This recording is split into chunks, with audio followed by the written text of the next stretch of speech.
6. Bunbuku Shagama.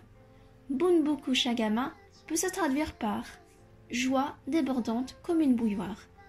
Cette légende relate l'histoire d'un tanuki tombé dans un piège qui est sauvé par un homme pauvre. Pour régler sa dette, le tanuki décide d'utiliser ses pouvoirs de transformation pour aider l'homme.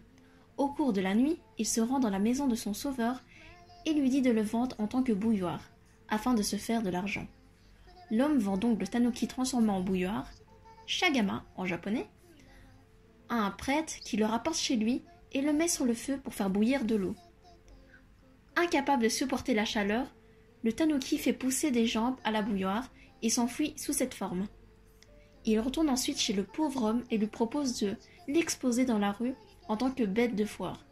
L'homme s'enrichit et devient très ami avec le tanuki. 7. Kachi Kachi Yama.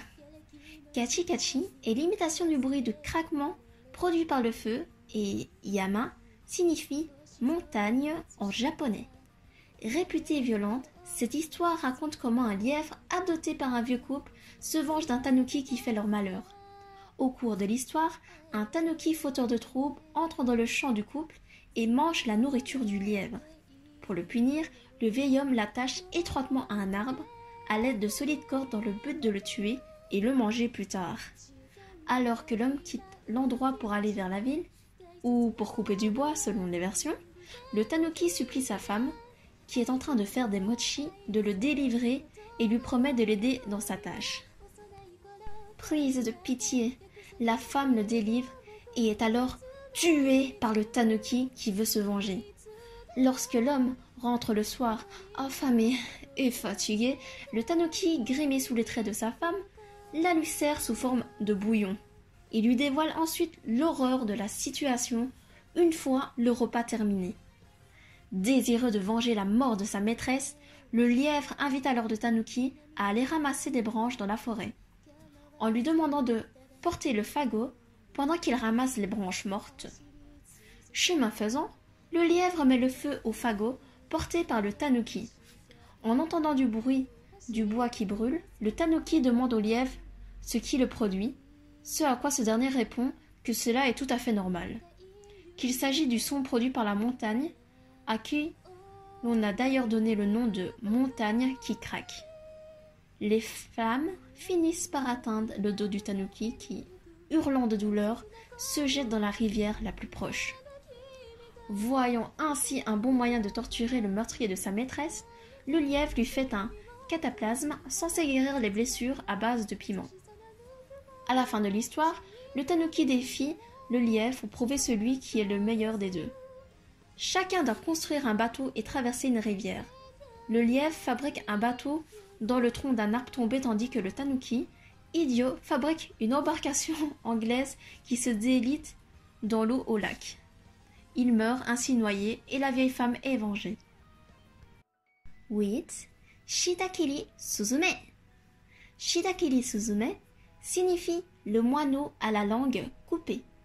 Il s'agit d'une légende très populaire dans le folklore japonais qui montre les conséquences de l'avarice et de la jalousie. Il existe encore une fois de nombreuses versions de ce conte. Un vieux couple s'est pris d'affection par un moineau qu'ils ont appelé Bidori et qu'ils nourrissent quotidiennement. Un jour, leur voisine met de la fécule à sécher dans son jardin et Bidori, qui passait par là, la mange. Furieuse, la femme se saisit de l'oiseau et lui coupe la langue pour le punir. Blessé et meurtri, Bidori s'enfuit alors dans la forêt. Le soir, de retour des champs, le couple s'aperçoit que Bidori ne vient pas à sa rencontre comme d'habitude. Inquiets, les époux le cherchent toute la soirée et finissent par aller questionner leur voisine. Cette dernière leur raconte alors l'histoire en ricanant. Les époux décident de partir à la recherche du moineau et sillonnent toute la région. Après de longues recherches, ils finissent par retrouver leur compagnon dans la forêt. Ce dernier les invite à passer un bon repas avec lui. Au moment de se quitter, Bidori leur dit vouloir leur faire un cadeau et leur présente deux malles, une grande très lourde et une autre plus petite, et leur demande d'en choisir une. Le vieil homme choisit la plus légère, beaucoup plus facile à transporter pour quelqu'un de son âge, et retourne chez lui avec sa femme. Arrivé chez eux, Ils ouvrent la malle et constatent avec surprise qu'elle regorge de richesses. Leur voisine envieuse décide alors de rendre également visite à Bidori et lui dit être très heureuse de le revoir.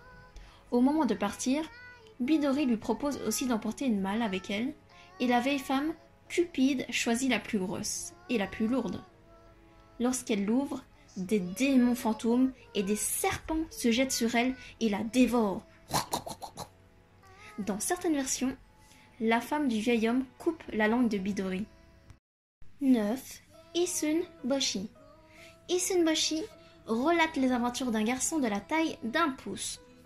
L'histoire commence avec un vieux couple sans enfant qui vit seul. Malgré son âge avancé, la vieille femme désire désespérément un enfant et prie les dieux de lui en donner un, quelle que soit sa taille. Elle finit par mettre au monde un garçon, mais il est en effet très petit, pas plus grand qu'un pouce. Ils appellent l'enfant Isun Boshi. Isun étant une unité de mesure d'environ 3 cm et Boshi signifiant fils. Malgré son incroyable petitesse, l'enfant est très bien traité par ses parents. Un jour, il réalise qu'il ne grandira jamais et décide alors d'entreprendre un voyage dans le but de trouver sa place dans le monde.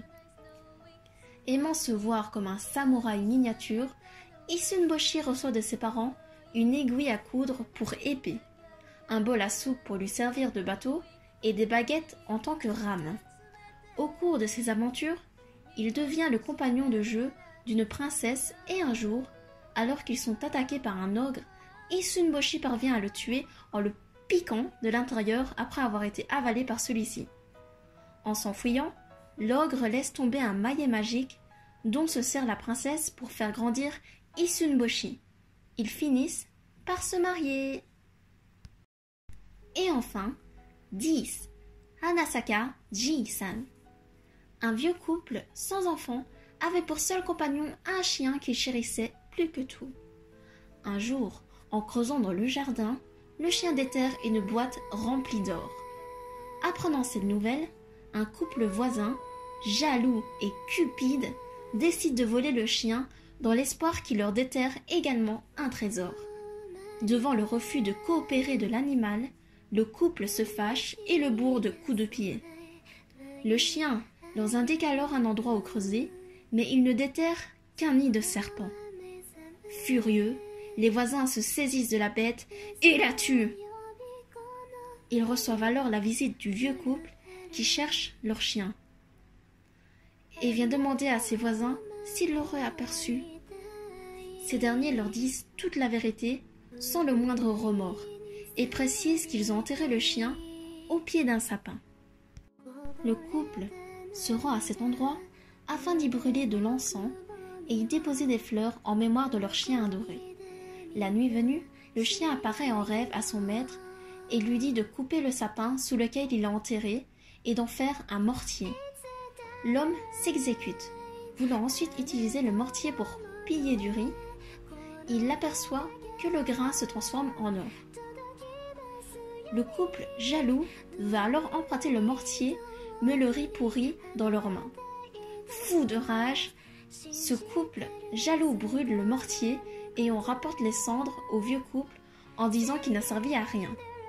La nuit suivante, le chien apparaît à nouveau en rêve à son maître et lui demande de répartir les cendres sur certains cerisiers qui sont morts. Après avoir agi ainsi, que le lui conseillait en rêve son chien, le vieil homme constate avec surprise qu'après avoir versé les cendres sur un vieux cerisier qui mourait dans son jardin, ce dernier se couvre de fleurs comme au printemps alors qu'on est en plein hiver. La nouvelle se répand et arrive aux oreilles du seigneur de la région qui, émerveillé, couvre de cadeaux le vieux couple.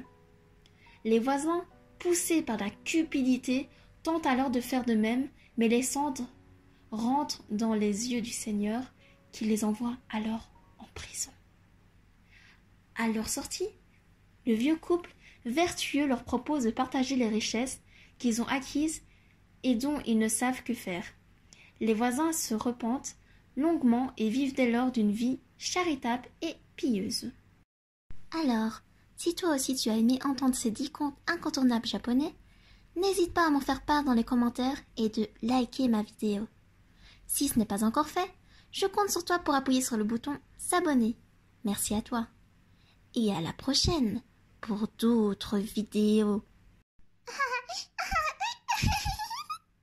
日の当たる坂道を自転車で駆け上る君となくした思い出乗せてゆくよ